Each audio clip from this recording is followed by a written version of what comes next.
నవరసంబులుకు నాట్య మయూరియై మూల శబ్దంబుల మోక్షహంస.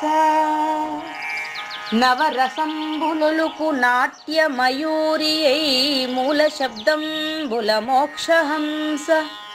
పరమ పవిత్రమౌ పరమాత్మ గీతయే నేడు నాట్యం వాడుచుండెగనుమా.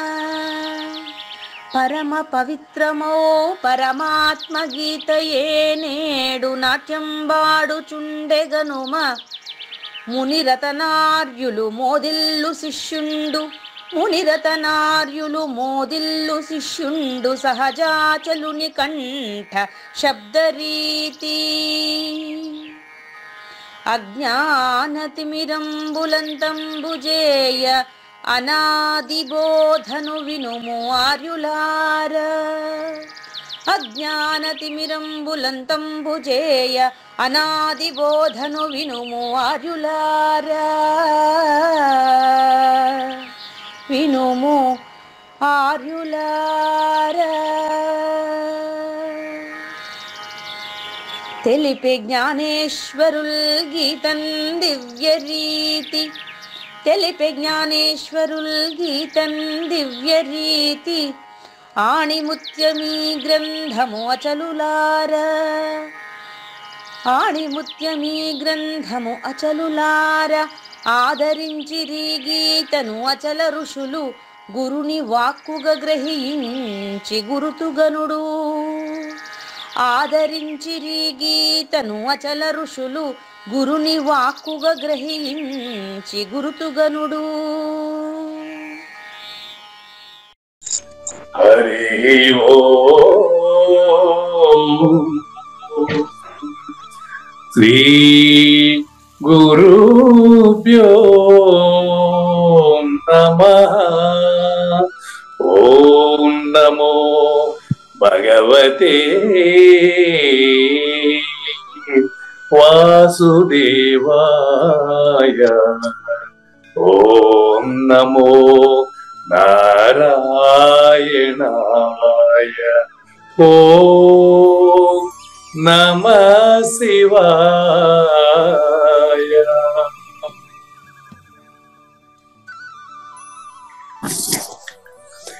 ఈ గీతా జ్ఞానగిర కార్యక్రమం మొదలై నిన్నటికి 1094 రోజులైందండి. ఈ రోజు 1095వ రోజు. ఈ గీతా జ్ఞానగిర కార్యక్రమం సంకల్పించి నిర్వహిస్తున్న శ్రీ విద్యాసాగర్ గురువు గారికి, శ్రీ వెంకటేశ్వర గురువు గారికి శ్రోతలందరి తరఫున ధన్యవాదాలు, వందనాలు. ఈనాటి కార్యక్రమంలో పాల్గొన్న ఆత్మస్వరూపులైన శ్రోతలందరికీ కైవల్యాశ్రమం తరపున, అలాగే శ్రీ శివరామ దీక్షితుల వారి అచల యూట్యూబ్ ఛానల్ తరపున హృదయపూర్వక స్వాగతం, వందనాలు. గురుదేవులు సహజాచల రాజయోగి శ్రీ పూజారి వెంకటేశ్వర గురువు గారిని కార్యక్రమం ఆరంభించమని కోరుతున్నానండి. సర్వము గురువుమయము, సర్వము గురువుమయము. భవరోగ వైద్యుడితడని తెలియుము, సకల విద్యల నిలయము. దక్షిణామూర్తి తడని తెలియుము. మూగవాణి మాటను, ఈ మూగవాణి మాటను శ్రోతలు కోటలు దాటించును. గురు కృపా సిద్ధితోనే నేనెంత ఆనందముందినానో. నిజయోగి శ్రీకృష్ణుడు, నిజ భక్తుడైనట్టి అర్జునుడు. వీరి సంవాదామృతం జనులార మన పాలిట అమృతం.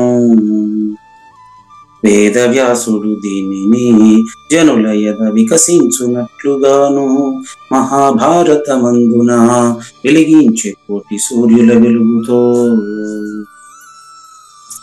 నిత్య సత్య శాశ్వతమైన పరిపూర్ణంలో లేఖనే జరుగుతున్నట్లుగా తెలియబడుతున్న పవిత్రమైన శ్రీమద్ భగవద్గీత జ్ఞానేశ్వరీయ జ్ఞానయజ్ఞంలో ఈరోజు 1095వ రోజు.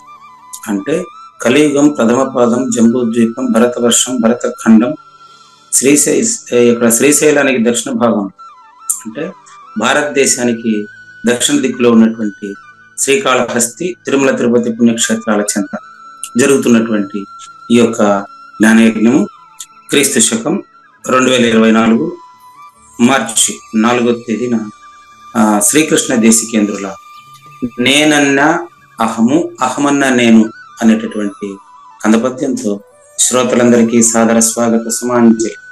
శ్రీ గురుభ్యో నమః. శ్రీమద్భాగవత కృష్ణదేశిక ప్రభువులు రచించిన 292 కందార్థ దరువులు సంపూర్ణంగా జ్ఞానయజ్ఞంలో రోజుకొకటి చొప్పున వ్యాఖ్యానించబడిన విషయం శ్రోతలకు విదితమే. ఈ కందార్థ దరువులను రచించిన 19 సంవత్సరాల వరకు అవి ముద్రణకు నోచుకోలేదని, వాటిలోని నిగూఢ భావాలను మరింత స్పష్టం చేస్తూ రచయిత క్షరాక్షరోపాధి ద్వయదోషరహిత పరమతత్వ కందములు 261 రచించారని, తదుపరి సద్గురు శుభాశీస్సులతో ఈ రెండూ కలిపి ఒకే పుస్తకంగా ముద్రించారని పెద్దలు చెప్పగా విన్నాం. పుస్తకం ఇప్పుడు మన భక్తులతో చాలా మంది దగ్గర ఉంది. ఈ కందపద్యాలు భగవద్గీతకు ఉత్తర గీత వలె సద్గురు భక్తులకు కందార్థ దరువులలోని ఎన్నో సమస్యలకు సమాధానమై విలసిల్లుతోంది. ఎంతో ఉపయోగకరమైనటువంటి ఈ కందపద్యాలను రోజుకు ఒక్కొక్కటి చొప్పున వివరించాలని అడిగిన ప్రత్యక్ష శ్రోతల కోరిక మేరకు జ్ఞానయజ్ఞంలో శ్రీకృష్ణ పరమాత్మ సందేశానికి ముందే ప్రతిరోజు కృష్ణ ప్రభువుల దర్శనం మహద్భాగ్యంగా భావిస్తూ ముందుకు వెళదామా? నేనన్న అహము అహంబన నేను సుమి అహమటంచు నేనెప్పుడంటే నేనప్పుడు బుట్టుట అదిచన నేను గతించుట మటంచు నీ విరుగయ్యా. ఇది మనం ఎరగవలసింది. ఈరోజు శ్రీకృష్ణ దేశికేంద్రుల 229వ కందపద్యంలో మన ఇద్దరి ప్రార్థన ఆలాపన చర్చకు వస్తుందండి. మీరు ప్రారంభించేటువంటి ప్రార్థన ఏంటి? ఈరోజు మీరు డైలీ ఓం శ్రీ గురుభ్యో నమః హరి ఓం. మీరు ఏం ప్రారంభించినప్పటికీ శబ్దించేవాడిదే శబ్దం. మీరు ప్రార్థించే గురువు అన్నారు తెలుసా? నీలోనే నేనన్న అహము. కానీ యాక్చువల్గా నాలో ఉన్నాడనే మనం అనుకోం. జనరల్ గా చేసేటప్పుడు ఎక్కడో అన్నట్టు మనం పాడుతూ ఉంటాం. గీత ముగిసింది కాబట్టి ఇప్పుడు ఆ రహస్యాన్ని చెబుతున్నారు గురువు గారు. అదేనండి. 18వ అధ్యాయం 66వ శ్లోకంతో సర్వధర్మాన్ని పరిత్యజ్య అంటే ధర్మాలనంతా వదిలేయమని కాదు, ధర్మాల్ని మనసులో మాత్రమే వదలమని అర్థం. ఆచరిస్తున్నటువంటి ధర్మంలో కర్తను మాత్రమే వదలమని అర్థం అని 18వ అధ్యాయం 66వ శ్లోకంతో పూర్తయింది. కనుక మీరు ఓం శ్రీ గురుభ్యో నమః అని మీరు రెండో మీకంటే వేరైన వ్యక్తిని మీరు ప్రార్థించారనుకోండి, మీరు మూడవడు అవుతారు. చెప్పాను మీకు, ఓంకారము ద్వితీయకము, ఓంకార రహితమే ప్రథమం అనకూడదు, ఉత్తమము. ఓంకారం. ఓంకారము ద్వితీయకం అండి, ఓంకార రహితము ఉత్తమం అండి. ప్రార్థన మొదలుపెట్టే ఆయన ప్రథమం అండి.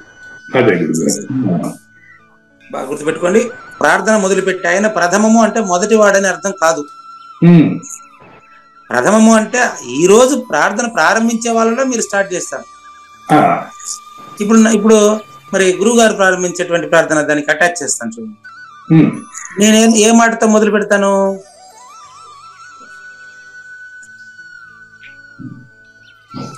అదే మామూలు అచలం సంబంధమైన దాంతో మొదలెడతాను. నేను ప్రారంభించే పదం ఏంటి? మీరు ప్రారంభించే పదం ఓం శ్రీ గురుభ్యో నమః. గురువు గారు మనకు బోధ ప్రారంభించే పదం ఏంటి అంటే ప్రతిరోజు వింటున్నాం కదా మనం. ఆ పదం ఏంటి? మొదటి పదం సర్వము గురువుమయం. సర్వము గురువుమయం. సర్వము గురువుమయము అని ప్రారంభించేటప్పుడు కూడా ఓం శ్రీ గురుభ్యో నమః అన్న సర్వం గురువుమయం అని చెప్పిన శబ్దమే. శబ్దమే. మీరు ఓం శ్రీ గురుభ్యో నమః అంటే గురువు ఎక్కడో ఉన్నాడని చెప్తున్నారు కాబట్టి మీరు మూడో వాడు అంటున్నాను. మీరంటే ఆ విధంగా ఎవరైనా సరే ప్రార్థించే వాళ్ళు, మీకు ఒకరికని కాదు అది. ఓం శ్రీ గురుభ్యో నమః అని ప్రారంభించేవాడు ప్రథమ పురుషుడు, థర్డ్ పర్సన్. ప్రథమ పురుషుడు థర్డ్ పర్సన్. మీకు చెప్పే ఆయన అంటే మనకు చెప్పేటువంటి ఆయన సెకండ్ పర్సన్ లో ఉంటేనే మనల్ని ఫస్ట్ పర్సన్ లోకి తీసుకుని వెళ్ళగలుగుతాడు. అది కన్ఫర్మ్. అందుకని మూడవ నేనులో ఉండే మీరు ప్రార్థించేది రెండవ నేను గురించి మాత్రమే. ఈ ప్రెజెంటేషన్ మీకు నిన్న దేవయామిని అడిగిన ప్రశ్నకి ఇచ్చాను. కుడుపూడి నాగేశ్వరరావు గారు అదంటే పెట్టండి, ఇప్పుడు అది క్లియర్ అయిపోతుంది. నేనన్నా అహమన్నా రెండో నేనే. మీరు చెప్పినా నేను చెప్పినా మూడో నేను రెండో నేనులో నుంచి మాట్లాడాల్సిందే. కుడుపూడి నాగేశ్వరరావు గారికి టెలిగ్రామ్ లో పెట్టాను అది. అందులో దేవయామిని అడిగిన ప్రశ్న ఏంటంటే, గురువు గారు మొదటి నేనును మొదటగా చూసింది ఎవరు? ప్రశ్న చూడండి. ఇప్పుడు 3 నేనులు తెచ్చాను మీ ముందర, 3 లేవు, ఉండేది ఒకటే. అది నువ్వు, మాట్లాడే నువ్వు కాదు. వినే నువ్వు కాదు. బాగా గమనించండి, మాట్లాడే నువ్వు నేను కాదు, వినే నువ్వు నేను కాదు. మాట లేనట్టి బయలే నిజమైన మొదటి నేను అని నిన్న బాలల మహాయజ్ఞంలో ప్రతిపాదన వచ్చింది. మత్తః పరతరం నాన్ ఎత్కించి దస్తి ధనంజయ, నాకంటే ఇతరమైంది ఎక్కడా లేదయ్యా, అంతటా ములుగుచ్చదనికి సందులో నేనే ఉన్నాను, మొదటి నేను అని ప్రతిపాదన జరిగింది క్లాస్ లో. ఆ అమ్మాయికి క్లాస్ అయిపోయిన తర్వాత డౌట్ వచ్చేసింది, గురువు గారు ఇన్ని రోజులు 248 రోజులు అయింది ఇప్పుడు అది యజ్ఞం, బాలల మహాయజ్ఞం మంది 1095 రోజులైంది ఇది. మరి ఇన్ని రోజులుగా చెప్తున్నారు కదా, మొదటి నేను మొదట చూసిన వాళ్ళు ఎవరు నాకు చెప్పండి ఫస్ట్. మంచి ప్రశ్న కదా, మంచి ప్రశ్న అండి. అప్పుడు నేను అన్న ఆన్సర్ చెప్పా. నిన్న గ్రూప్ లో కూడా పెట్టారు చూడండి, మీరుంటే ప్రజెంట్ చేయండి, లేకపోతే నేను ఎక్స్ప్లెయిన్ చేస్తాను. కుడుపూడి నాగేశ్వరరావు గారు మీకు టెలిగ్రామ్ లో పెట్టాను, రాజుల నాగభూషణం గారు కూడా ప్రజెంట్ చేయొచ్చు, లేకున్నా పర్వాలేదు, నేను మీకు చెప్తాను. చూడండి అక్కడ యాజ్ ఇట్ ఈజ్ చదువుతాను చూడండి. ఆమెకి ఇచ్చినటువంటి సమాధానం చూడమ్మా. మొదటి నేనును ఉత్తమ పురుషుడైన మొదటి నేనును మొట్టమొదటిసారిగా చూసిన వారు ఎవరు అనేది మీ ప్రశ్న. బాగుంది. ఇప్పుడు మీ ప్రశ్న కూడా అదే కదా, నా ప్రశ్న కూడా అదే. చూడండి కావూరి నాగేశ్వర ప్రసాద్ గారు, అది మీకంటే వేరుగా ఉంటే మీరు చూడొచ్చండి దాన్ని. అది రెండు వాడు చూస్తుంది కాదు, మనం చూసుకోవడమే. అది మనం అని అంటున్నారు కాబట్టి మీరు వినాలి శ్రద్ధగా. మనం అంటే ఆడ అంతమంది లేరు, నన్ను నేను చూసుకోవడమే. ఎట చూసుకోవాలో ఆయన ఆన్సర్ పూర్తిగా చెప్పనివ్వండి. చూడండి, ఉత్తమ పురుషుడైన మొదటి నేను మొట్టమొదటిసారిగా చూసిన వారు ఎవరు అనేది ప్రశ్న. అవును. ఆన్సర్ చెప్పేటప్పుడు మీరు ఆన్సర్ వెనకాల రండి, ముందుకు పోవాలండి. మొదటి నేను నీకంటే వేరుగా ఉంటే చూడొచ్చండి. అవును. నువ్వే అయిందా, నువ్వెట్ట చూస్తావయ్యా? కనుక బాగా వినండి, పూర్తయినాక మళ్ళీ మీకు అవకాశం ఇస్తాం, మీరు మాట్లాడండి. మొదటి నేను మొదటగా చూసిన వారు ఎవరని ప్రశ్నిస్తున్నటువంటి కావూరి నాగేశ్వర ప్రసాద్ మొదటి నేను కాదు. మొదటి నేను కాదు, నువ్వే మొదటి నేను. మీరు పట్టుకోవాలి, ఏం పట్టుకుంటారు చూసుకోండి, మళ్ళీ చెప్తాను. మొదటి నేను మొదటగా చూసిన వారు ఎవరని ప్రశ్నిస్తున్నారు అంటే కావూరి నాగేశ్వర ప్రసాద్ మొదటి నేను కాదండి, నువ్వే మొదటి నేను. ఇప్పుడు నేను ప్రశ్నిస్తా, అదేవిధంగా నాకు అప్లై చేసి చూస్తా చూడండి. చూడు, నిన్ను నువ్వు మొదటగా ఎప్పుడు చూసినావు అని నేను నిన్ను అడిగితే రెండవ దాని గురించి ప్రశ్నించడమే తప్ప మొదటి దాని గురించి కాదు. రెండవ దాని గురించి ప్రశ్నించేవాడు డూప్లికేట్. కావూరి నాగేశ్వర ప్రసాద్ డూప్లికేట్, పూజారి వెంకటేశం డూప్లికేట్. మొదటి నేను గురించి ప్రశ్నించారనుకో కావూరి నాగేశ్వర ప్రసాద్ గాని పూజారి వెంకటేశం గాని,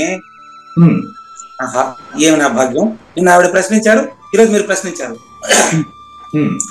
మొదటి నేను గురించి ప్రశ్నించే, ఇప్పుడు గట్టిగా పట్టుకోండి, ఇప్పుడు మీరు బాగా మీరు అపరోక్షం కావాలా చూసుకోండి. మొదటి నేను గురించి ప్రశ్నించేవాడు మొదటి నేను తానేనని తెలియని వాడే తప్ప. ఏకంగా చెప్తున్నాను, ఇంకా నిదానంగా చెప్పాలా? పర్లేదు చెప్పండి గురు, బాగా క్లియర్ గా ఉంది, ఇబ్బంది అండి. మొదటి నేను గురించి ప్రశ్నించేవాడు మొదటి నేను తానేనని తెలియని వాడే తప్ప మొదటి నేను కానివాడు కాదు. దీనికి ఒక చిన్న దృష్టాంతంతో ముగిస్తాను. ఇప్పుడు ఈత గురించి వివరించమని అడిగేవాడు ఈత రానివాడు, అవునా? ఈత గురించి వివరించమని అడిగాడు ఈత రానివాడు. ఈత బాగా వచ్చిన అనుభవం కలిగిన వాడా? ఇది నా అనుభవం గురించి ఎవరినన్నా ప్రశ్న ఈత కొడితే ఎట్లుంటది ఫీలింగ్ అని ఎవరినన్నా అడుగుతాడా? అయిపోయింది. ఇప్పుడు మీరు అంతే ఆన్సర్. దానికి నాకు వచ్చిన రిప్లై మీకు చెప్తాను. అయ్యా, మీరు నేను సమాధానం చెప్పమని అడిగితే పెట్టినాడు చూడండి. దీనికి వచ్చిన రిప్లై ఏంటంటే, మీరు విద్యార్థికి సమాధానం చెప్పమని అడిగితే గురువు గారు మీరు సమాధానం చెప్పలేదు. ఎంత గొప్ప అవగాహన అండి ఆవిడది. నిజమేనండి, నేను మూగవాడిని కదా చెప్తాను అది డైలీ.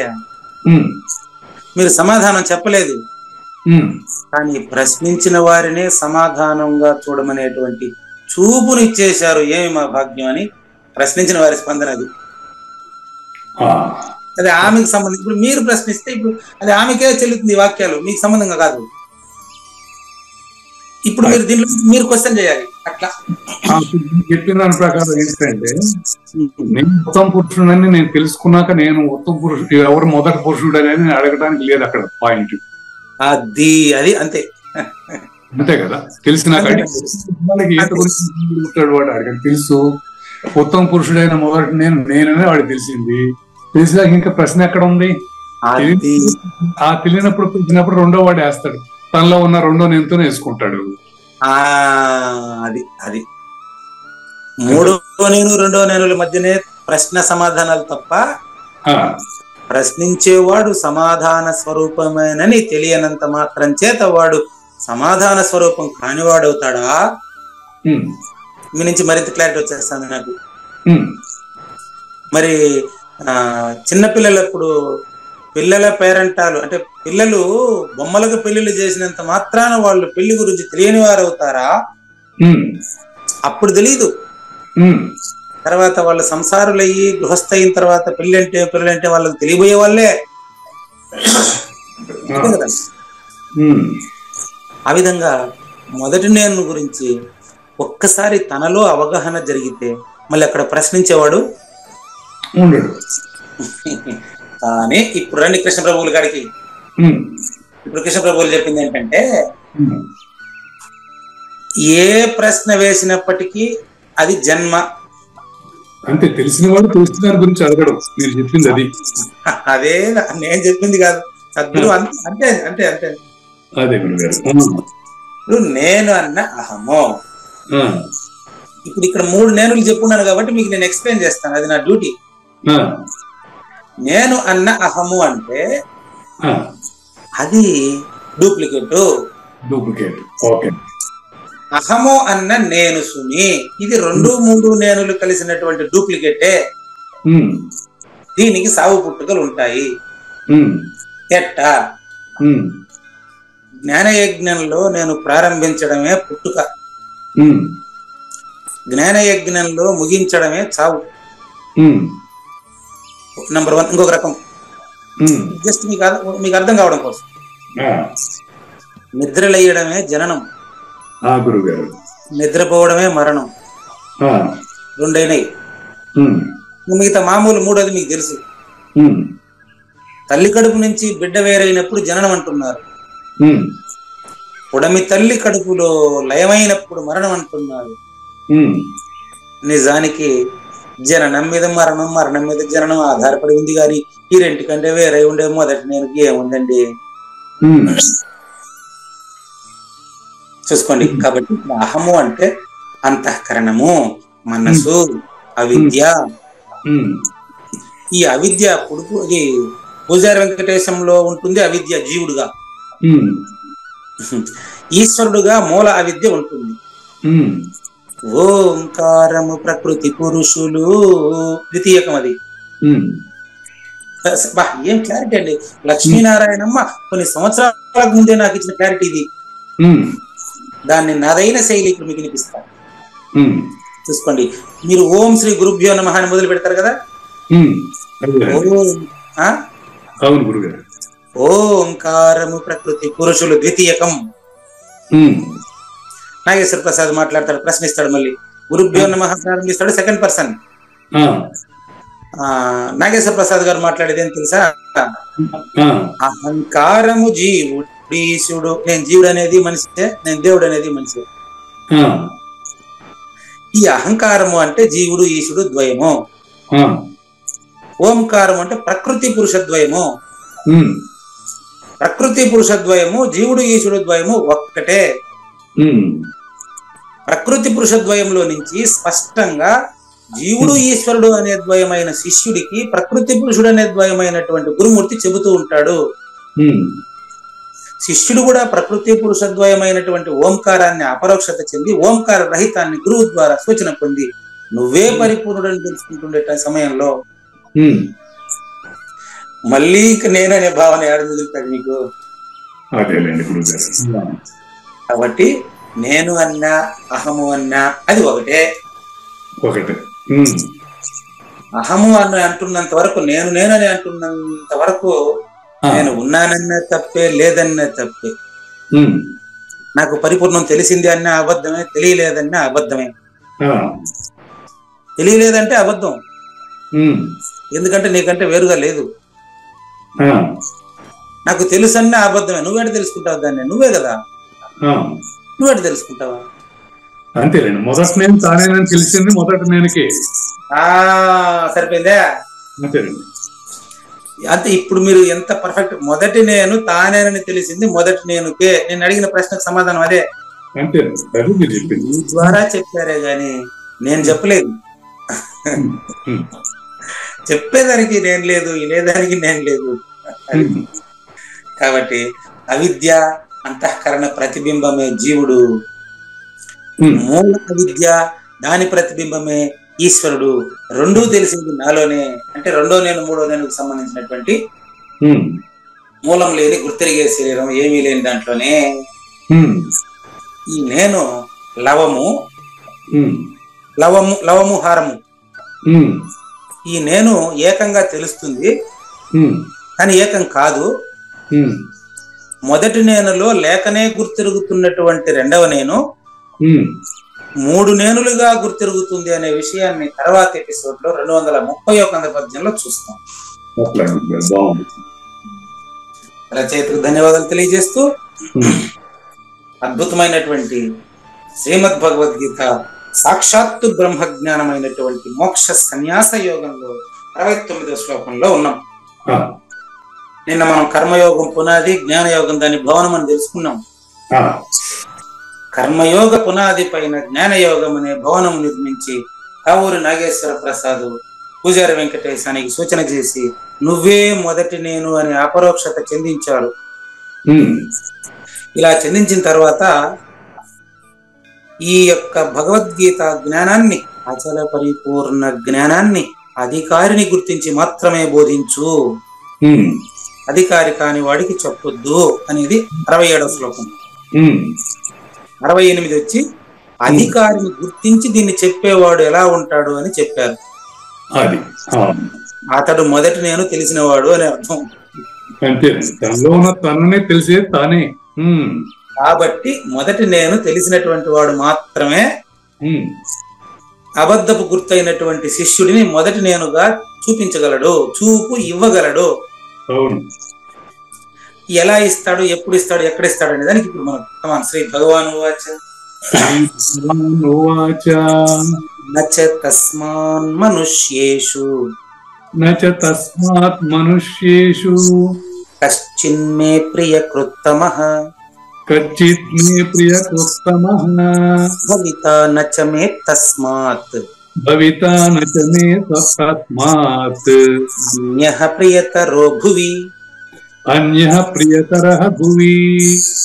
చూడండి, 84 లక్షల జీవరాశుల్లో ఉత్తమ జన్మ మానవ జన్మ తీసుకున్నటువంటి ఆ యొక్క సద్గురుమూర్తి ఈ భగవద్గీతను ఎప్పుడైతే అర్హుడిని గుర్తించి అతనిని కూడా అచల పరిపూర్ణుడుగా సూచన చేశాడో అటువంటి వాడికి సమానమైన వాడు, ప్రియమైన వాడు నాకు ఇంతవరకు లేదు, భవిష్యత్తులో కూడా ఉండడం. అంటే ఇప్పుడు ఉన్నాడని అర్థం. ఇది టాపిక్ ఒకటి గుర్తుపెట్టుకోండి. అంటే ఇక్కడ మూఢవాచల మహాసభలో మాట్లాడబోయే వాళ్ళందరికీ సబ్జెక్ట్ ఉండదు. సనాతనము ఏదో, నిత్య నూతనము అదే ఈ సబ్జెక్ట్ ఉంది ఆచరణ మహాసభలో. ఒకదానికి టాపిక్ నిత్యానంద మిట్టపల్లి కృష్ణమూర్తి గారు ఎంచుకున్నారండి మొదటి దాన్ని. చాలా సంతోషం, వారికి ధన్యవాదాలు తెలియజేస్తున్నాం. మిగతా 9 అంశాలు కూడా అందరూ ఎంచుకుంటే నేను మౌనం వహిస్తాను. కాబట్టి చూడండి, ఇక మీకు సనాతనము ఏదో, నిత్య నూతనము అదే. మొదటి నేను ఏదో, కావూరి నాగేశ్వర ప్రసాద్ అదే, వాడే వీడు వాడు కాదు. తన గురించి తెలిసి తనకే వేరే ఇంకోటి గారు తెలుస్తుంది. ఇప్పుడు చెప్పండి, రెండో వాడు ఉంటే కదా తెలిసేదానికి. కాబట్టి వాడే వీడు వాడు కాదు. అంటే పోను బాగా అర్థమైపోయింది అనుకోండి. మళ్ళీ పెడుతున్నాడు ఆయన. మళ్ళీ ఒకసారి గుర్తు చేద్దాం. మానవ జన్మ పరమార్థం ఏమిటి? మిట్టపల్లి కృష్ణమూర్తి గారు నిత్యానంద. స్వవిచారణ అంటే ఏంటి? గురుని చేరిన శిష్యుని శ్రద్ధ భక్తి ఎట్టుండాలి? గురు సూచన అంటే ఏంటి? అసంగం లేదా అస్పర్శ అంటే ఏంటి? అనుమాన ధనంలో అంటే ఏవి, వాటిని ఎలా సమర్పించాలి? సద్గురుని మంత్రోపదేశం తర్వాత అది మాంసపిండం కాదు మంత్రపిండం అంటారే, నిజమేనా? ఎట్లా? గురు శిష్యుల నడుమ బోధకు కావాల్సిన వ్యవధి ఏమైనా కాల వ్యవధి ఏమైనా ఉందా? అది ఎంత కాలం? 3 సంవత్సరాల 4 సంవత్సరాల? ఇది ఎంత కాలం? ఎట్లా? అది బాగుంది. పూర్ణ బోధ అధికార పత్రం ద్వారా గురువు అయిపోతాడు ఆయన? ఈయన చేసేస్తాడా?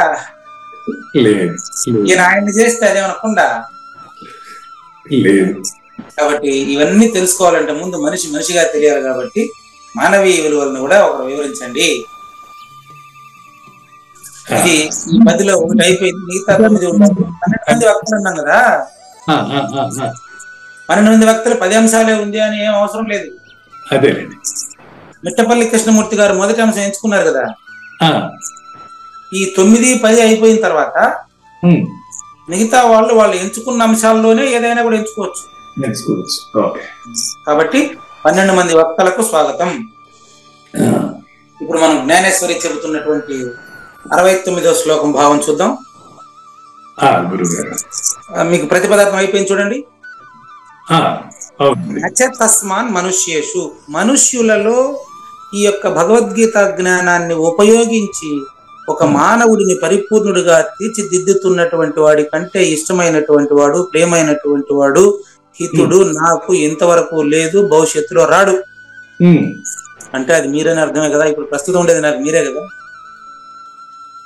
అంటే మీరు పరిపూర్ణులేనని నిర్ధారణ. మీరు కాదనేదానికి లేదు, అవుననేదానికి కూడా లేదు. కాబట్టి చూసుకోండి, ఇట్టి పురుషుడు కావూరి నాగేశ్వర ప్రసాద్ గారు కేవలము దేహాకారం అనే అలంకారాన్ని ధరించి చూచుటకు పూజారి వెంకటేశం కంటే భిన్నుడుగా కనిపిస్తున్నాడు గాని ప్రజలకి అతడు నా హృదయం కంటే దగ్గరున్నాడు. కావూరి నాగేశ్వర, నేను చెప్పాను మీకు, నేను ఏడున్నానని చెప్పాను, మీ సహస్రాలు ఉన్నానని చెప్పినాను. గురువు ఎప్పుడు అంతే కదా, హృదయం కంటే దగ్గర కదా అది. అవును, సహస్రారం అంటే మీ నెత్తి మీద అనుకునేరు. సహస్రారం అంటే సృష్టిలో అత్యున్నత పదవి అని అర్థం. అది మూలం. అచ్యుత, ముకుంద, మాధవ అంటారే ఆ పదవి అది. అచ్యుత అంటే తన, చ్యుతము అంటే తన పదవి నుంచి విడిపోవుట.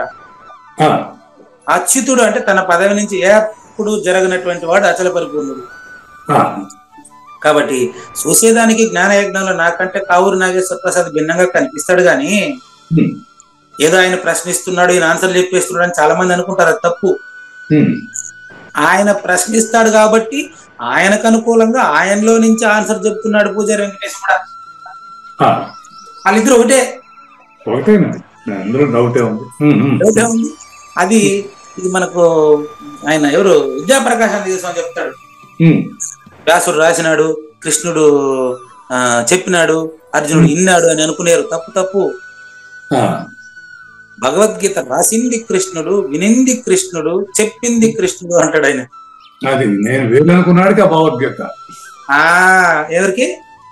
నేను వేరు అనుకున్నవాడికి భగవద్గీత. Very clear. నేను వేరు అనుకున్న వాడికి భగవద్గీత, నేనే మొదటి నేను అనుకునే వాడికి వాడే భగవద్గీత. డౌటే లేదు. కాబట్టి దేహాకారంగా మీకు తెలియబడుతున్నటువంటి మాట్లాడుతున్నటువంటి కావూరు నాగేశ్వర ప్రసాద్ నాకంటే భిన్నుడు గాడు. నాకు ఆయన ఎంత దగ్గర తెలుసా? మట్టికి కుండకి ఉన్నంత దగ్గర, బంగారానికి నగలకి ఉన్నంత దగ్గర, అంత దగ్గర. కాబట్టి నాకు ఆయన ఎంత ప్రియుడు అంటే ఏం చెప్పమంటారు చెప్పండి? నన్ను కడతెచ్చడానికే నాగేశ్వర ప్రసాద్ అనే అవతారం ధరించాడు. ఏం చెప్పండి? అట్లే గురుగారు ఇక్కడ విషయం వచ్చింది అని చెప్తున్నాను. జ్ఞానేశ్వరికి చెప్పే అధికారత్వం ఎవరిచ్చారు? ఎవరికి? జ్ఞానేశ్వరికి ఇంత గొప్ప జ్ఞానం మనకు అందిస్తున్నారు వారు. ఎవరి నుంచి పొందారు వారు? మంచి ప్రశ్న అండి. నిన్న దేవయామని వేసిన ప్రశ్న మీరు వేస్తున్నారు. ఇప్పుడు మీకు అడుగుతున్నా అదే ప్రశ్న. మీకు ప్రశ్నించే అధికారం ఎవరిచ్చారంట? మీరే ఇచ్చారు. మరి ఆయనకు నేనే. మీరే అంటే ఏది? రెండో నేనా మొదటి నేనా?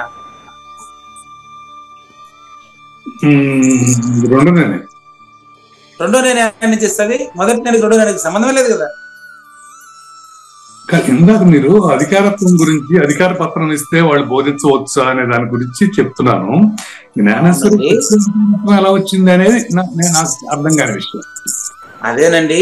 ఓహో, మీరు ఆ విధంగా జ్ఞానేశ్వరికి అధికార పత్రం ఎవరు ఇచ్చారని వాళ్ళ గురువు పేరు అడుగుతున్నారా? దాని దృష్టిలో అడుగుతున్నాను. చెప్తానండి. వాళ్ళ గురువు పేరు గహినీనాథుడు అండి. వాళ్ళ గురువు వాళ్ళ అన్న సొంత అన్నేనండి. వాళ్ళు అన్నదమ్ముళ్ళు, వాళ్ళ అన్ననే గురువుగా ఎంచుకున్నాడు ఆయన. వాళ్ళ చెల్లెల పేరు ముక్తాబాయి. వాళ్ళ అన్ననే గురువుగా ఎంచుకున్నాడు. వాళ్ళ అన్న పేరుతోనే ఇక్కడ ఉంది కదా నివృత్తినాథుడు ఆయన దీక్షానామం. వాళ్ళ అన్న పేరు నివృత్తినాథుడు. ప్రతి అధ్యాయం చివరికి వస్తుంది. అయితే పేరుకు నివృత్తినాథుడు అని చెప్తున్నాడు గాని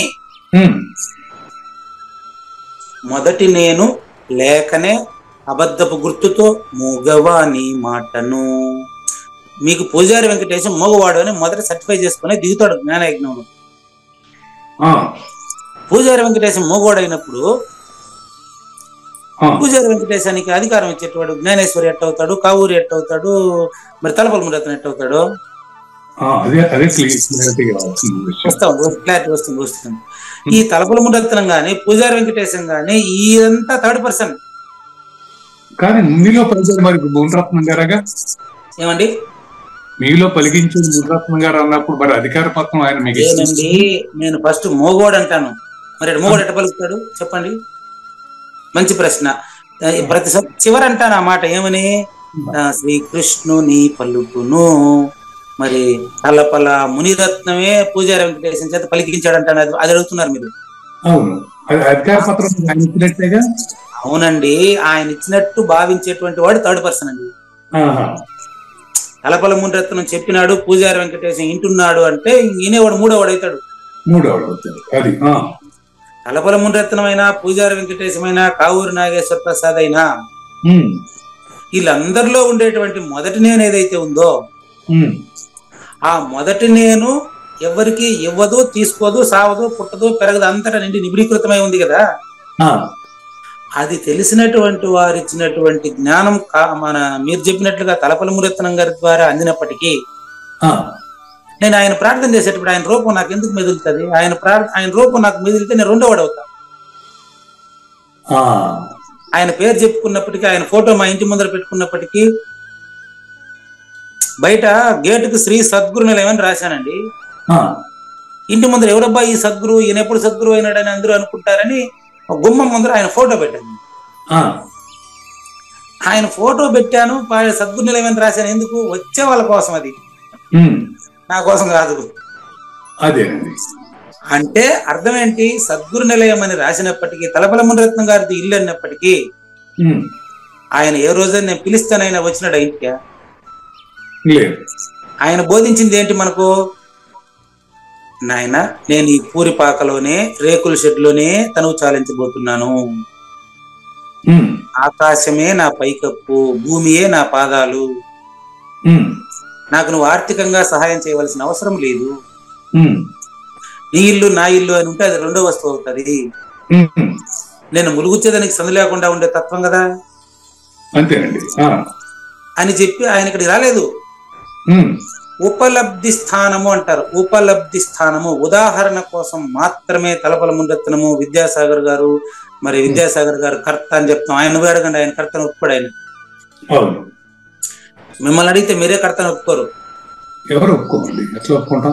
అందుకని అదే చెప్పేది, నేను కర్తన్నా తప్పే, కాదన్నా తప్పే. కాబట్టి సద్గురుమూర్తి నాలో పలికిస్తున్నాడు అంటే అది తలపల మునిరత్నం కాదు, శివరామ దీక్షితులు కాదు, శ్రీకృష్ణ పరమాత్మ కాదు, ఆయనకు పేరు లేదు, అన్ని ఆయనే అయి ఉన్నాడు. అంటే విడివిడిగా ఇవి కాదు, సమిష్టిగా కూడా కాదు. సమిష్టి అని విడివేసేదానికే కాదు, కానీ ములుగుచ్చేదానికి సందు లేకుండా అంతటా ఆయనే ఉన్నాడు.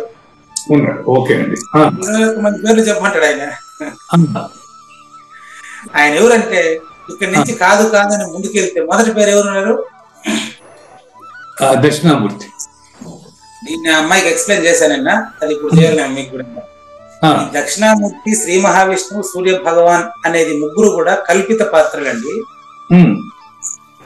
ఈ డౌట్ మీకు కూడా ఉండదని నాకు ఇప్పుడు అర్థమైంది. సూర్య భగవానుడు అంటే నాగేశ్వర ప్రసాద్లో ఉండే బుద్ధి అండి. శ్రీ మహావిష్ణువు అంటే అందులో ఉండే అశరీరుడు అండి. దక్షిణామూర్తి అంటే అర్థం చెప్తానండి, దాంట్లో రెండు అర్థాలు చెప్పాల్సి ఉందండి. బుద్ధి, సూర్యుడు బుద్ధి, విష్ణు అశరీరుడు. ఓకే, మీకు నేను ఇప్పుడు దక్షిణామూర్తి అంటే ఏంటో చెప్పబోతున్నానండి. అది ఒకటే అయినప్పటికీ నీకు రెండు రకాలుగా చెప్పాలి. నిన్న మాట రాశాను, లేనిది లేదు, ఉండేది ఉంది. ఈ రెండు విషయాలు కాదు, నీ ఒక్కడి గురించి అని చెప్పాను చూడండి. అట్లా దక్షిణామూర్తి అంటే అర్థం ఏంటంటే, నిన్న అభయానందం గారు టక్కున ఒక పోస్ట్ పెట్టారు, నేను ఈ 10 అంశాలకి వక్తలను అడుగుతానే. అదేంటయ్యా పిల్లోడు నన్ను వదిలేసినావు, దక్షిణామూర్తి సభ కదా మొదటి సభ, నా ప్రశ్నలు ముందు పెట్టు, నేను పిల్లోడనే అంటాడు ఆయన చమత్కారంగా. అక్కట బాలకుడు అయ్యాను కదా అంటాడు.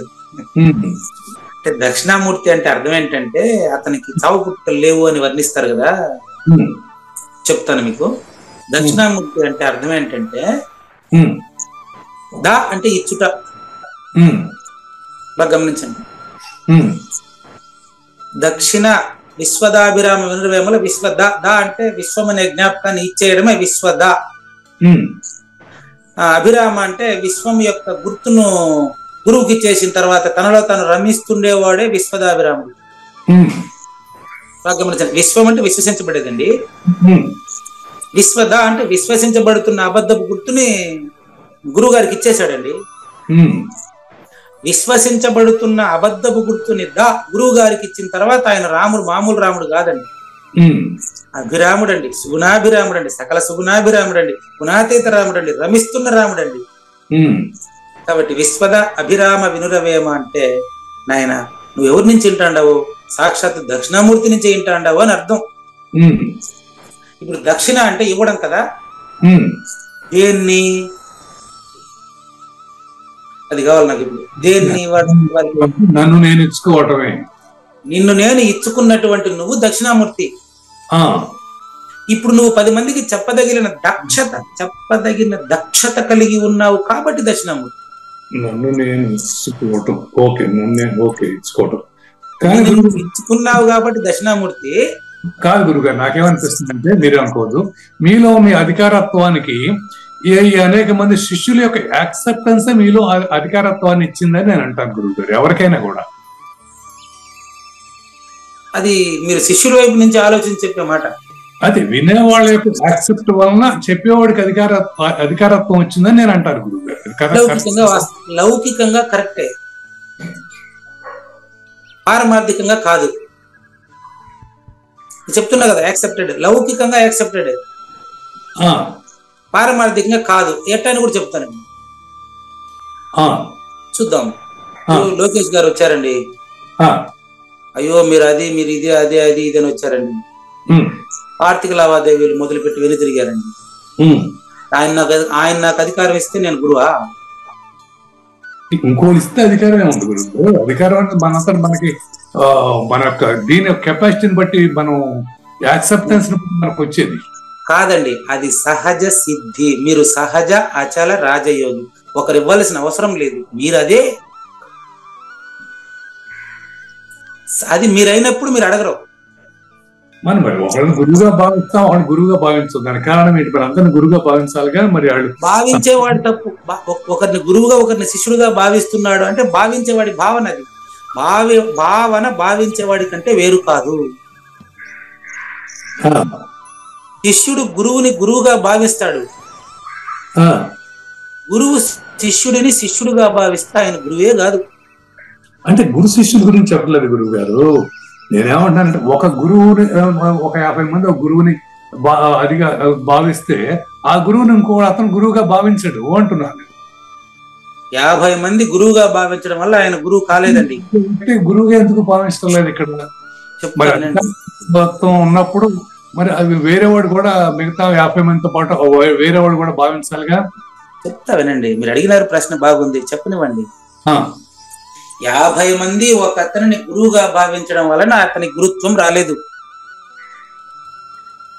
వినండి వినండి, ఈ 50 మందిని ఆయన గురువుగానే భావిస్తున్నాడు కాబట్టి ఆయన సహజంగానే సద్గురు.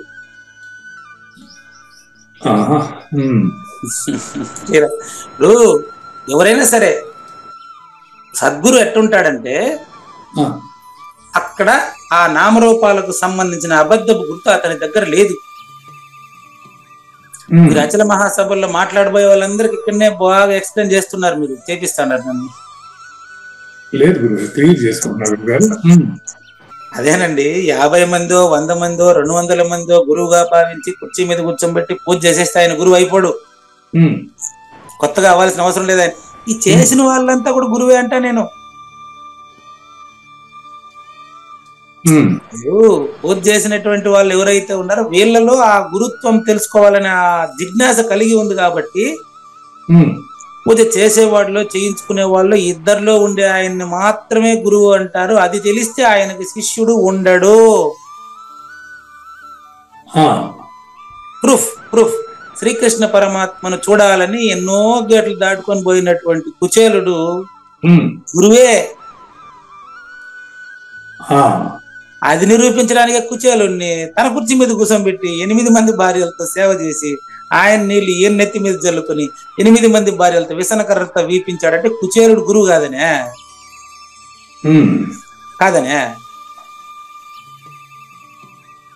కుచేలుడు గురువు కాదా చెప్పండి?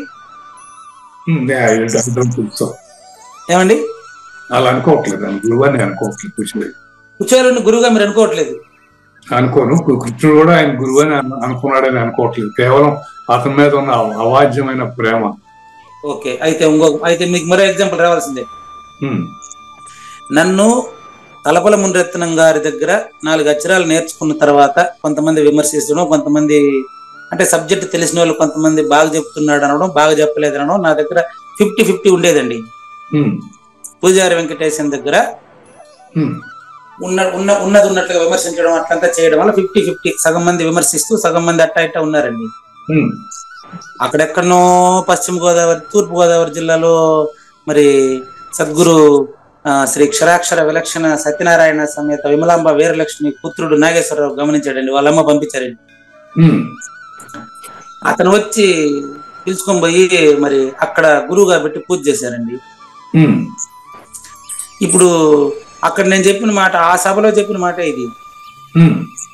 అసలు నాకు ఏమీ తెలియదు. గురువు గారి మాటలు 4 మాటలను తీసుకొని నేను ఏదో 4 మాటలు మాట్లాడుతా ఉన్నా, అడిగిన వాళ్ళకి అడిగినట్టు చెప్పుకుంటా ఉంటే ఈ కుచేలుణ్ణి తీసుకొని వచ్చి ఈ ద్వారకాలో పట్టాభిషేకం చేసినటువంటి వాళ్ళు మరి సాక్షాత్తు శ్రీకృష్ణ పరమాత్మ కుటుంబమే కదా ఇది అని చెప్పానండి నేను.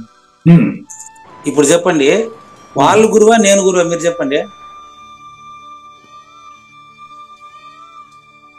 మీలో గురుత్వం కనపడింది కనుక అతను గురువుగా భావించాడు. అదే కదా ఇంతసేపు నేను చెప్పింది కూడా. ఇప్పుడు పూజారి వెంకటేశంలోని గురువుని వాళ్ళు చూశారు, పూజారి వెంకటేశాన్ని కాదు. అవును, సరిపోయింది కదా. ఇప్పుడు మరి కావూరి నాగేశ్వర ప్రసాద్ నేను ఎందుకు చూస్తా? కావూరి నాగేశ్వర ప్రసాద్ లో నన్ను ఈ విధంగా బోధనా కత్తికి పదును పెడుతున్నటువంటి జ్ఞాన యజ్ఞాన్ని 3 సంవత్సరాలుగా ప్రపంచం నలుమూలల దిశల వ్యాప్తి చేసినటువంటి సద్గురుమూర్తిని చూస్తాను కానీ కావూరి నాగేశ్వర ప్రసాద్ నేను చూస్తానా? కాబట్టి గురుత్వం అనేది ఒకరిస్తే రాదు. మరి అంత స్పష్టంగా ఒకరిస్తే రాదన్న 50 మంది ఇస్తే మాత్రం ఎట్టొస్తుంది? 50 మంది కూడా మీరు వినే చెప్పేది మాకు అవగతం అవుతుంది కనుక మేము సరెండర్. మీకు అధికారత్వం మీకు వచ్చేసింది. కాదండి 100 మంది 5-6 వేల మంది పూజించే ఆయన కూడా ఆశీర్వాదం చేసే చేతికి బంగారు కడియం ఉంటేనే నీ ఇల్లు బంగారం అవుతుందంటే ఇప్పుడు ఆయన గురువు అయిపోతాడా? అట్లా ఎందుకు అవుతారు గురువు గారు? ఎగ్జాంపుల్ చెప్తున్నా మీకు. ఎగ్జాంపుల్ వాళ్ళు ప్రొఫెషనల్ గురువులు, నిజ గురువులు కాదు. మరి అదే నిజ గురువు అబద్ధ గురువు ఇద్దరు వచ్చినారు ఇప్పుడు మీ దగ్గర. అది మీ దగ్గర 2 ద్వయం తెప్పించేదానికి ఈ మాట అన్నా నేను.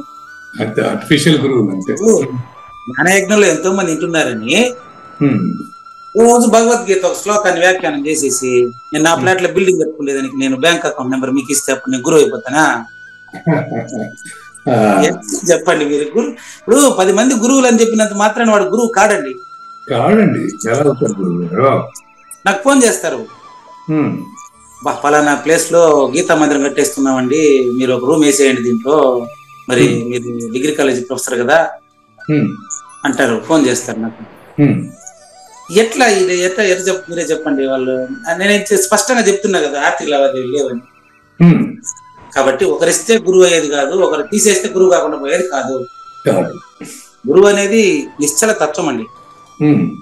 కాబట్టి మనకు గీత అయిపోయిన తర్వాత కూడా విమర్శలు వద్దని ఆయన తీసుకొచ్చి ఓకేనా? అంటే దీంట్లో ఎడిటింగ్ అంతా ఉండదు, మళ్ళీ ఇవన్నీ ఎట్లా యథాతథంగా మీరు యూట్యూబ్ లోకి వచ్చేస్తాయి. ముందుకెళ్దామా? తప్పకుండా. ఒకరు ఇవ్వడం వల్ల గురుత్వం రాదు. సహజంగా మీరు గురువే. అది ఈ ఆడియో వినబోతున్నటువంటి ప్రతి ఒక్కరూ కూడా తాను గురువు అని తెలిసినంత వరకు రెండవది ఉంటది. తెలిసిన తర్వాత రెండోది ఎట్టుంటది? జ్ఞాన కర్మ నిష్ఠుడు మీరు. తాపసులందరిలో నాకు పరమ ప్రియమైనటువంటి పురుషుడు మీరు. అంటే మీరు స్త్రీ అయ్యేంటో కూడా నేను ఇదే మాట పురుషుడనే అంటాను. పుంస్త్వం గురించి చెప్పాను మీకు. కాబట్టి పుంస్త్వము అంటే వేదాన్ని అవగాహన చేసి నిజాన్ని తెలుసుకునే ఆ ప్రియత్వమే పుంస్త్వం. ఈ భూతలమున నాకు ఇంకా ఎవ్వరూ కనిపించరు. అంటే మొదటి నేను చూస్తున్నట్లు నేను అడిగిన ప్రశ్నకు సమాధానం ఇందులో ఉండేట్టుగా ఉందండి. దేవయామని అడిగిన ప్రశ్నకు ఆన్సర్ ఉండేట్టుగా ఉన్నది. మొదటగా చూసిన వారు ఎవరు? నేనే. ఆన్సర్ అదేనేమో, నాకు తెలియదు. ఇప్పుడు గురువు గారు అయితే చెప్తారు, నేనేంటి చెప్తాను సాధ్యం కాదు. కాబట్టి ఈ భూతలమున నాకు రెండో వాడు కనపడడు కాబట్టి నేను మాత్రమే ఉండేది. కృష్ణ పరమాత్మ మాట అండి ఇది, దక్షిణామూర్తి స్వరూపమైన మాట అండి, సద్గురు మాట అండి ఇది. దీన్ని మీకు 7 దృష్టాంతాలు ఎక్స్ప్లెయిన్ చేస్తాడు. 7 పోలికలు, 7 ఉపకథ 7 చూసుకోండి. ఎవరైతే ఈ జ్ఞాన యజ్ఞంలో ఎంతో మందికి గీతా కథనాన్ని తన స్వంత అనుభవంతో స్పష్టంగా చెబుతున్నాడో, ఐశ్వర్యవంతుడైనటువంటి ఐశ్వర్యవంతుడైనటువంటి తన మనస్సున పూర్తి అయిన ప్రేమను కలిగి అనన్య భక్తులకు అనన్యతను ప్రతిపాదన చేసి అత్యంత శాంతిపూర్వకంగా మహాత్ముల సభలో ఈ అంతర్జాతీయ వేదిక పైన గీతా పాఠం చెబుతున్నాడో అది నెంబర్ 1. ఎంత కావూరి నాగేశ్వర ప్రసాద్లో ఉండే గురుమూర్తికి దృష్టాంతాలే. నంబర్ 2, కొత్తగా ఆకులు చిగురించడం వల్ల వృక్షము ఎంత ఆనందపడుతుందో ఆ విధంగా భక్తులందరినీ పులకింపజేసిన వాడు ఎవడో. చూడండి, మీ ప్రశ్నల వల్లే కదా ఇంతమంది ఆన్సర్లు వినగలిగారు. అట్టి భక్తుల్ని పులకరింపజేసిన వాడు ఎవడో, ఆయన కావూరి నాగేశ్వర ప్రసాద్ కాదు, ఆయనే గురు. రెండే అయిందండి. నెంబర్ 3, మందవాయువు వీచడం వలన వృక్షములను ఊపురీతిన. వసంత ఋతువులో మందవాయువు చల్లని గాలి చిన్నగా వీచడం వల్ల వృక్షాలంతా ఎంత హాయిగా ఊగుతాయో ఉయ్యాలోగినట్టుగా. ఆ విధంగా తన భగవద్గీత బోధ చేత, ప్రశ్నోత్తరాల చేత ప్రజలందరినీ మైమరపింపజేసిన వాడు ఏ కావూరి నాగేశ్వర ప్రసాద్ లో అయితే ప్రశ్నిస్తున్నాడో. ఇది నెంబర్ 3. నెంబర్ 4, ఆ వృక్షములందలి ఫలములు రసముల చేత నిండుదనంగా కనిపించినట్లుగా వింటున్న ప్రతి ఒక్కరిని అచల పరిపూర్ణులుగా తయారు చేసిన వాడు ఎవడో. ఇది నెంబర్ 4. నెంబర్ 5, కోకిల యొక్క పంచస్వరము వలన, కోకిల యొక్క పంచస్వరము వంటి స్వరముతో ఎవడైతే ప్రజలందరి హృదయాలలోనూ సద్గురుమూర్తిగా ప్రతిష్ఠించబడ్డాడో. నెంబర్ 6, ఎవరైతే భక్త మండలి అనే ఉద్యానవనం అనే వసంత కాలము వలె ఎవడైతే వసంత ఋతువు ప్రవేశిస్తే ప్రకృతి పులకించినట్టు భక్తుడి మనసులో సద్గురువుగా పులకించబడుతున్నాడో. ఇది నెంబర్ 6. నెంబర్ 7, సాధు జనుల అంతర్జాతీయ సభలో కేవలము దక్షిణామూర్తి స్వరూపమైనటువంటి, కేవలము మొదటి నా స్వరూపమైనటువంటి మొదటి నేను పట్లనే ఎవరైతే దృష్టి పెట్టాడో, మొదటి నన్నే ధ్యానించి తను ఏమాత్రం కర్తృత్వం లేకుండా మూగవాడుగా ప్రకటించి ఎవరైతే దీన్ని గీతా పద్యాలనేటువంటి రత్నాలను చంద్రుడు ఆకాశంలో ఉదయించగానే చకోర పక్షి ఎలాంటి ప్రతిఫలాన్ని పొందుతుందో, చకోర పక్షి ఎట్లాగైతే చంద్రుడిని ఆస్వాదిస్తుందో ఆ విధంగా నెమలి యొక్క పులకింతకి వర్షం ఎలాగైతే సహాయపడుతుందో ఆ విధంగా పూజారి వెంకటేశం సందేహాలన్నీ తన సందేహాలుగా ప్రకటించి ప్రజలందరికీ ఎవరైతే వినిపించారో ఆ విధంగా నూతన జల మేఘము వచ్చినప్పుడు నెమలి సంతోషపడినట్లుగా, పురివిప్పి నాట్యమాడినట్లుగా ప్రజల హృదయాలంతా ఏ విధంగా అయితే ఉహూతలవుతున్నవో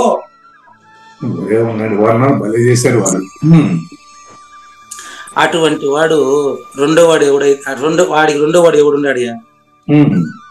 అట్టి పురుషునితో సమానమైన వాడు నాకు ఇంతకు ముందు లేదు, భవిష్యత్తులో రాడంటే ఇప్పుడు నువ్వే కదా తండ్రి. నాకు ఇంత ప్రియమైన వాడు ఇంకెవరు లేదండి. ఒకరు భావించడం వల్ల నేను గురువు కాదండి. గురువు కంటే ప్రియమైన వాళ్ళు ఎవరు ఉంటారు? గురువు గారు మరి గురువును ప్రేమించేవాడు గురువే. బిడ్డను ప్రేమించేది తల్లి బిడ్డ కంటే వేరుగా ఉందా? లేదు. అట్ట అది తల్లి ప్రేమ లాంటిదే గురువు ప్రేమ. అది బిడ్డ క్షేమాన్ని కోరని తల్లి ఉంటుందా?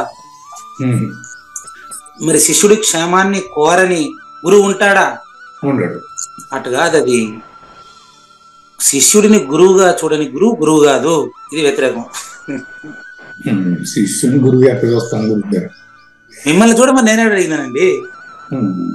శిష్యుని గురువుగా చూడకపోతే అతను గురువే కాదంటున్నాను కదా. మిమ్మల్ని యాక్సెప్ట్ చేయమని చెప్పలేదండి. కావూరి నాగేశ్వర ప్రసాద్ యాక్సెప్ట్ చేయడు, పూజారి వెంకటేశం యాక్సెప్ట్ చేయడు. కానీ అంతటా ఉండేటువంటి మొదటి వాడు యాక్సెప్ట్ చేయడానికి రెండోది లేదు.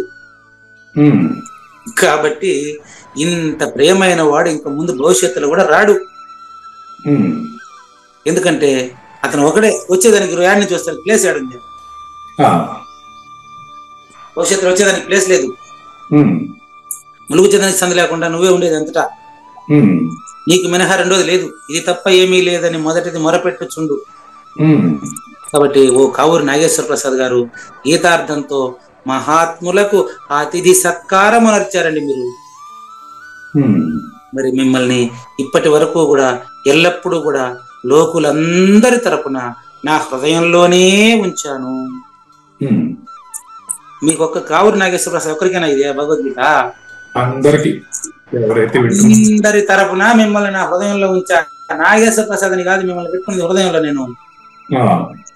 ప్రతి మానవుడు తరించిపోతాడు, అందరూ నా స్వరూపమే అని కదా మీ ప్రశ్నలకు ఆన్సర్ చెప్తాండి. ఈ విధంగా మన ఇద్దరిలాగా నేర్చుకునే ఇద్దరికి ఫలితం ఏంటి అనేది 70. ఇప్పుడు మన ఇద్దరికి ఫలితం ఎంత చెప్తారైనా మన ఇద్దరికి అంటే కావూరు నాగేశ్వర ప్రసాద్కి పూజారి వెంకటేశానికి అనుకోబాకండి. వక్తకు శ్రోతకు నేర్పించేవాడు నేర్చుకునేవాడు ఇద్దరు గురుస్వరూపమేనండి. శ్రీ భగవాన్ వాచ శ్రీ భగవాన్ అధ్యేష్యతే చ య ఇమం ధర్మ్యం అధ్యేష్యతే చ యః ఇమం ధర్మ్యం. అలా యావత్ వచ్చేసింది చూసారా? యావత్ వచ్చేసింది అంటే చూడు, ధర్మం వేరు ధర్మ్యం. ధర్మ్యం అంటే పరిపూర్ణం. సంవాదమావయోః సంవాదం అవయోః. అబ్బబ్బా మీకెట్లా చెప్పాలి అర్థమే కాలేదు నాకు. గురువు శిష్యుడాయే, శిష్యుడు గురువాయే. ఇప్పుడు మన ఇద్దరిలో గురువు శిష్యుడు ఎవరు అని చెప్పేసరికి ఎవరి వల్ల కాదండి, కాదు ఎవరి వల్ల. ఎందుకు కాదండి, గురువు శిష్యుడు చోట చేరి గురువు ద్వారా శిష్యుడు నేర్చుకుంటున్నాడు తెలుసాలి. అట్లా ఎవరు చెప్పరు. ఎందుకు తెలుసా? ఎందుకంటే చెప్పలేరు. ఎందుకో తెలుసా? నేను మిమ్మల్ని గురువు అంటున్నా, మీరు నన్ను గురువు అంటున్నారు. ఎంత మాత్రం కాదు. చెప్పండి గురుగారు. అదే మన ఇద్దరు కాదు కాదంటే ఇద్దరు గురువులు కాదు, ఇద్దరు గురువులు కాదు, ఇద్దరులో గురువు ఉన్నాడని అర్థం అండి. అదే ధర్మ్యం తండ్రి. గురువు ఉన్నాడు, వాస్తవం నాలో గురువు ఉన్నారు. అవును, నాలో నీలో అంటే ఇద్దరు లేము. గురువులో మన ఇద్దరు ఉన్నట్టు తెలియబడుతున్నాం అంతేనండి. అవును. మరి కాబట్టి జ్ఞాన యజ్ఞేన తేనాహం, జ్ఞాన యజ్ఞేన తేన అహం, ఇష్టః స్యామితి మే మతిః, ఇష్టః స్యామితి మే మతిః. అంటే ఆశ్చర్యకరమైనటువంటి అర్థం ఏంటంటే, ఇష్టం అంటే ఇద్దరు ఉండాల్సి వస్తుంది. అది ఇద్దరు కాదు, ఇది నువ్వు నేనే, నేను నువ్వే.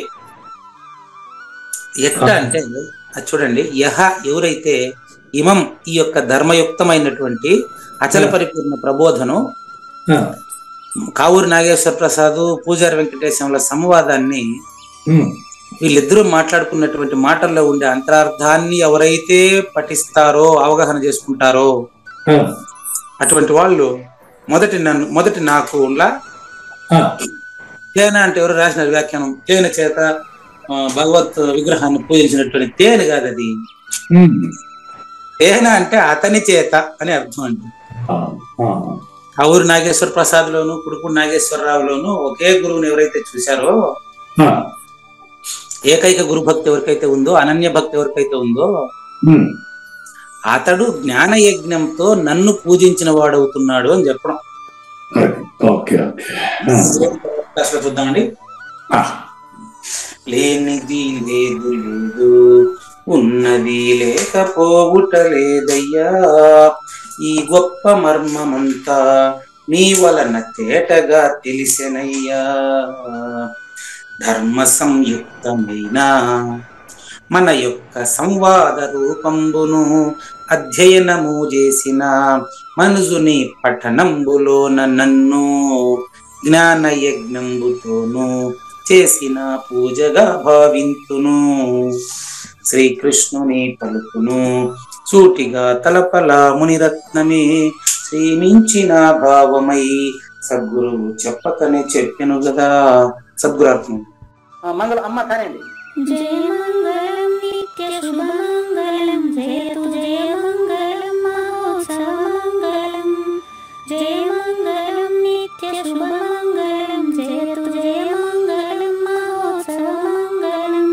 శ్రీమించునచలంబు సూచించినటువంటి దక్షిణామూర్తికి దండమిడుతూ శ్రీమించునచలంబు సూచించినటువంటి దక్షిణామూర్తికి దండమిడుతూ శ్రీ మహావిష్ణువు సూర్య భగవానుడు యాజ్ఞవల్కి జనకరాజ ఋషికి జయమంగళం నిత్య శుభమంగళం జయతు జయమంగళం మహోత్సవమంగళం. అయం వ్యర్థ బాహ్యకోపి న భవతి అనే సుఖయోగి సాంది పరుసుల వరుస. అయం వ్యర్థ బాహ్యకోపి న భవతి అనే సుఖయోగి సాంది పరుసుల వరుస. దీనినే శ్రీకృష్ణ పరమాత్మ వద్దనే ఎరిగరిగిన ఉద్ధవార్జునులకు జయమంగళం నిత్య శుభమంగళం జయతు జయమంగళం మహోత్సవమంగళం. శ్రీ అల్లమా ప్రభు బసవేశ్వరుండును బ్రహ్మానంద రామానంద స్వామి. శ్రీ అల్లమా ప్రభు బసవేశ్వరుండును బ్రహ్మానంద రామానంద స్వామి. నవరసాలు లిఖించు నాట్యమయూరిగా గీతను మలచిన జ్ఞానేశ్వరులకు జయమంగళం నిత్య శుభమంగళం జయతు జయమంగళం మహోత్సవమంగళం. కబీరు దాసుడు సహజానంద గురుడు రామావధూతయు రాజితముగా. కబీరు దాసుడు సహజానంద గురుడు రామావధూతయు రాజితముగా. అంబికా శివయోగి శ్రీవేమన నిరంజన వెంకయ్య తిరువెంగళార్యులకును జయమంగళం నిత్య శుభమంగళం జయతు జయమంగళం మహోత్సవమంగళం. శ్రీ బృహద్వాశిష్ట సిద్ధాంతమును చేసి జనన మరణ భ్రాంతి జడుపు బాపి. శ్రీ బృహద్వాశిష్ట సిద్ధాంతమును చేసి జనన మరణ భ్రాంతి జడుపు బాపి.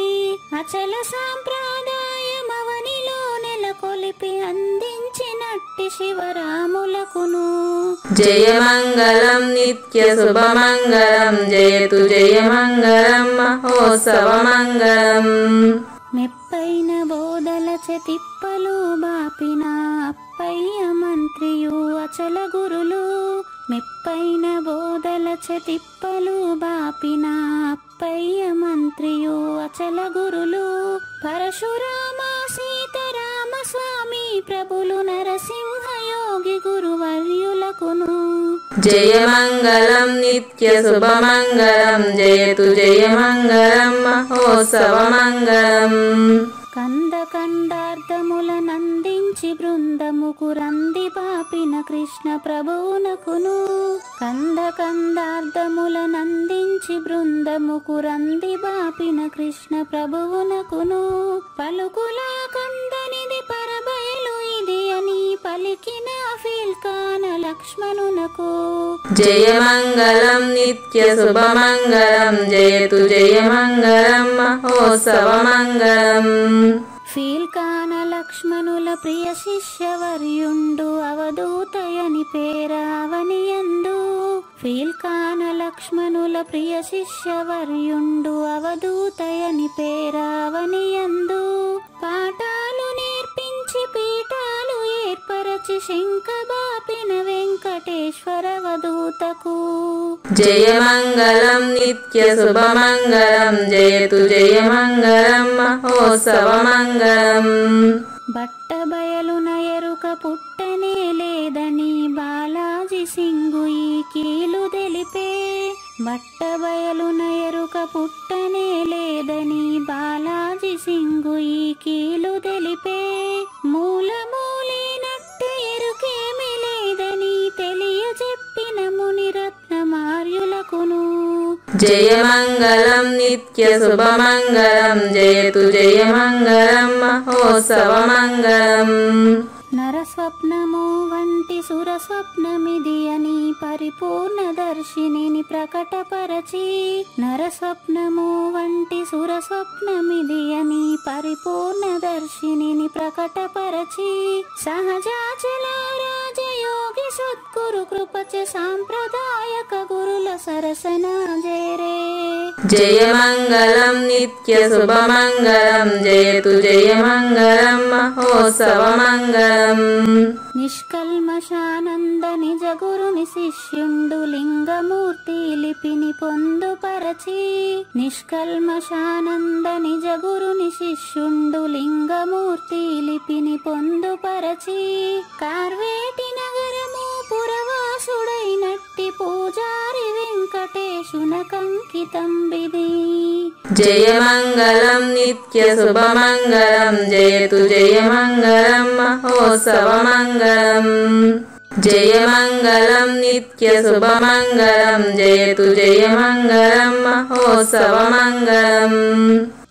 జై సద్గురు ప్రభు మహారాజ్ కి జై. జై గురుదేవ్ అండి. శ్రోతలందరి తరపున వెంకటేశ్వర గురు గారు ధన్యవాదాలు చెప్తూ శాంతి మంత్రం. పూర్ణమదః పూర్ణమిదం పూర్ణాత్ పూర్ణముదచ్యతే పూర్ణస్య పూర్ణమాదాయ పూర్ణమేవా అవశిష్యతే. ఓం తత్సత్. ఓం శాంతి శాంతి శాంతి. హరి ఓం. అశరీరం సర్వదా అస్తి శరీరం రహితం సదా. అయమేవ సద్యో ముక్తి అన్యథా భ్రమకారణం